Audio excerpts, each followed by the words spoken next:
안녕하십니까. 다도해산 국립공원 여수분소에 근무하고 있는 자연환경해설사 김춘희입니다. 여러분 만나 뵙게 돼서 정말 반갑습니다. 요즘 코로나19 바이러스로 인해 여러분들 몸과 마음이 무겁고 답답하셨을 텐데요. 실록의 계절 푸르른 자연과 더불어서 마음의 치유를 얻는 귀한 시간 되시길 바라겠습니다. 오늘은 인포마을 주변에 해안가를 둘러보면서 항록 활엽수와 어떤 해양 생물들이 살고 있는지 알아보도록 하겠습니다. 해안가 바위와 돌들은 뾰족하고 미끄러워서 넘어질 우려가 있습니다. 각자 안전 탐방에 신경 써주시면 감사하겠습니다. 그럼 스트레칭부터 해보겠습니다. 자유롭게 벌려주시고요. 자, 다리부터 천천히 돌려주세요. 반대편도요. 자, 허리도 가볍게. 자, 오른쪽으로 돌려주고 왼쪽으로 돌려줍니다. 자, 두 팔 쭉 벌려서 오른쪽, 왼쪽, 오른쪽, 왼쪽 펴주시고. 네, 준비가 되신 것 같습니다. 출발하겠습니다. 네, 사계절 상록 활엽수는요, 따뜻한 해안 성 지역에 자생하는 나무로 잎이 굉장히 두껍고 단단하면서 광택이 진한 녹색을 띱니다.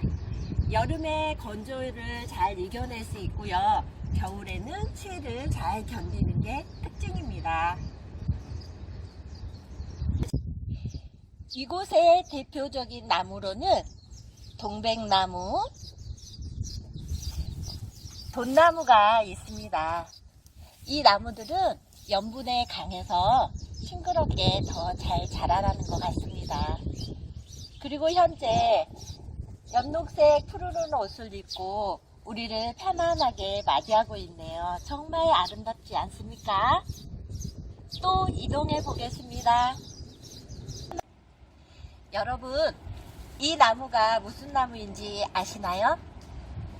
네, 맞습니다. 보리수나무, 보리밤나무라고 합니다. 보리밤나무는 상록활엽 덩굴식물인데요. 잎은 어긋나고 은백색으로 해안가에 주로 자생하고 있습니다. 그리고 줄기를 비스듬히 내리거나 나무를 타고 올라가는 습성이 있습니다. 그리고 가을 9월이 되면 꽃을 피우는데요. 꽃잎은 없습니다. 그리고 다음에 4월이 되면 열매가 붉게 성숙하는데요. 열매는 타원형으로 은백색 비늘 털이 있고요. 맛있게 먹을 수 있는 열매입니다. 다음으로 이동하겠습니다. 네, 여러분, 우리는 인포 해안가 주변에 다다랐습니다. 다시 한번 안전에 신경 써주시기 바라겠습니다.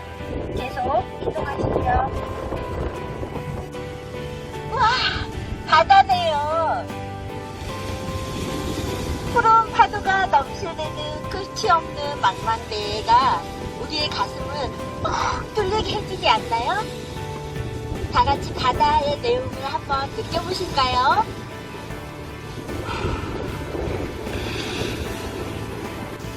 네, 여러분, 우리는 지금 조감대라는 곳에 서 있는데요.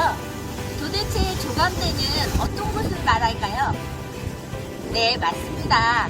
만조대는 수중에 잠겼다가 간조대에 다시 수중으로 드러내는 곳을 말하는데요. 따라서 수온, 염분, 수박량 등의 환경 조건이 하루에도 폭넓게 변화하는 곳이죠. 그리고 수중 속의 정신계보다 열악한 환경하에 있습니다. 이 지대에는 주로 해조류, 소식동물들이 서식하고 있으며 수중 아래에 있는 정신계보다 환경 조건의 악화에 저항력이 강하다, 이렇게 생각하시면 되겠습니다. 자, 그럼 조감대는 어떻게 분류를 할까요? 네, 조감대 상부는 바다로부터 가장 높은 쪽을 말하는데요. 조감대 중부는 만조대에 잠겼다가 간조대에 빠져나 나가는 전형적인 조간대 부분을 말하는 곳입니다. 그리고 조간대 하부는 썰물이 되어서 물이 다 빠져나갔을 때 제외하고는 항시 잠겨있는 부분을 조간대 하부라고 합니다. 그럼 조간대에 어떤 식물들이 살고 있는지 또 어떤 생물들이 살고 있는지 알아보겠습니다. 계속 이동하시죠. 다시 한번 미끄러지지 않게 조심하시죠. 네, 여러분, 바위에 거북손이 보이네요. 거북손은 절지동물 갑각류로 몸 길이가 3에서 한 5cm 정도 되어 보이는데요.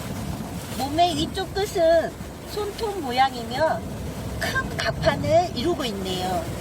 이 조간대에는 하부의 바위 틈이나 이런 쪽에 집단으로 부착 서식하고 있고요. 만조 때가 되면 석회판 다리를 쫙 벌려서 플랑크톤을 모아서 잡아먹습니다. 거북손은 거북이 다리를 연상해서 거북손이라고 부르고 있는데요. 다른 지역에서는 거북다리, 부채손, 검정발이라고 부르기도 합니다. 네, 옆으로 더 이동해 보실까요? 네, 이번에 보이는 이 소동물은요, 따개비류라고 부르는데요. 파도가 부딪히는 바위면에 집단으로 부착 서식하면서 흔히 보이는 따개비류는 폐각이 회갈색이면서 몸 길이가 10에서 약 15cm로 보입니다. 껍질은 단단하고 쉽게 부서지지 않으면서 몸 모양은 자세히 보니까 매산자로 보이는 모양이면서 석회질로 단단하게 덮여 있습니다. 따개비류는 겉모습만 보고 연체 동물인 조개와 같은 종으로 생각하기 쉽겠는데요.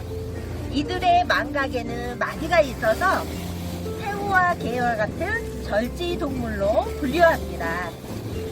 부착성이 강한 따개비는요, 해안가 바위뿐만 아니라 선박이나 고래, 큰 거북이 등 쪽에서 들러붙어 지냅니다. 그리고 다소 성가스러운 존재이기도 한데요. 물놀이를 마친 후 나올 때 따개비의 날카로운 뾰족한 부분으로 인해 몸에 상처를 입을 수도 있고요. 선박 밑바닥에 많이 달라붙어 있는 바람에 선체의 저항력을 높여서 선박의 속도를 떨어뜨릴 수도 있기 때문입니다. 그럼 계속 이동해 볼까요? 네, 따개비 바로 옆에 지충이가 있네요. 지충이는 갈조류로 흑갈색이면서 방석 모양의 뿌리에서 기둥 중심 가지를 냅니다. 그 짧은 줄기가 나오고 나서 여러 개의 가지로 나누고요. 끝에서 중심 가지를 내서 외가닥이 됩니다. 짧은 송곳 같은 잎과 붕 모양의 기포가 모여나 중심 줄기를 덮는 것이 특징입니다. 또 이동하겠습니다. 네, 파도가 치는 하부 쪽에 지금 해조류들이 보이고 있는데요. 구멍갈 파래도 보이고요. 톳도 보이고 미역도 보이고 있네요. 이 해조류들은요, 85%가 물로 채우고 있어서 어지간한 건조에도 잘 견뎌내고 다른 생물에게는 시원한 피난처를 제공해 준답니다. 다음 소동물 보러 가실까요? 이번에 보이는 것들은요, 잘 보이지 않는데요. 알고둥류입니다. 총알고둥이 지금 많이 보이고 있는데요. 좁쌀무늬 알고둥과 총알고둥은 바위의 구멍난 곳에 많이 서식하는데요.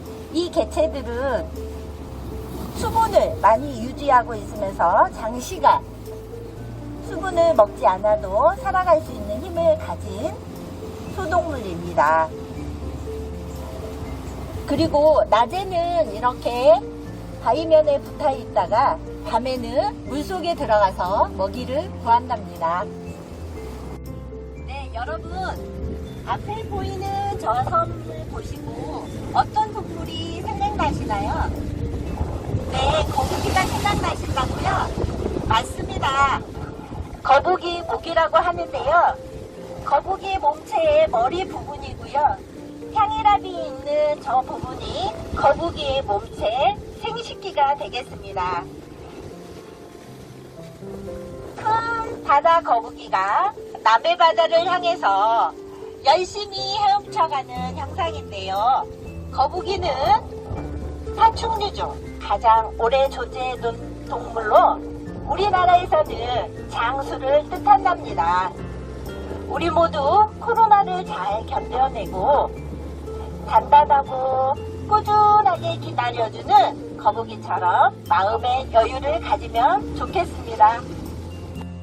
네, 지금까지 인포마을 주변의 상록환렵수와 해안가를 둘러보면서 어떤 해양생물들이 살고 있는지 알아보았습니다. 유익한 시간 되셨을까요?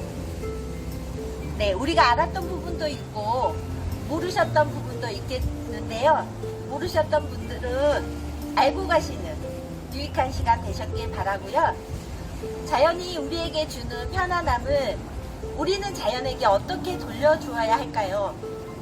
가정에서는 세제류를 아껴 쓰고 일회용 용품도 사용을 안 하면서 쓰레기를 버리지 않아야겠습니다. 그리고 남성분들은 바닷가에 낚시를 하러 오시는데요.